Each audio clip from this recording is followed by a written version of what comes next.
तुझ्या स्वप्नांचा आभाळ मला देऊच नको, नकोच ते. तुझा आभाळ घेऊन मी तरी काय करू. माझं स्फोट मला जड झालंय, सांग ना तुझं पोट कुठून भरू. माझं स्फोट मला जड झालंय, सांग ना तुझं पोट कुठून भरू. तो चंद्र, तो सूर्य, ती लुकलुकणारी तारे, यांचं कधीच भ्रमण नसतं माझ्या जीवनाच्या आभाळात. माझं जीवन म्हणजे नुसतंच अंधाराला वाहिलेलं, सरणावर लाकडं कमी पडलेत म्हणून थोडंसं जळायचं राहिलेलं.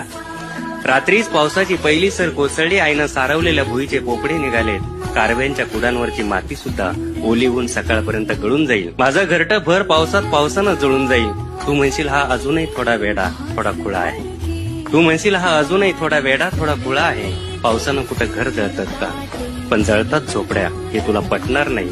मी कितीही ओरडलो बेंबीच्या देठापासून, तरी हा आवाज तुला आतला वाटणार नाही.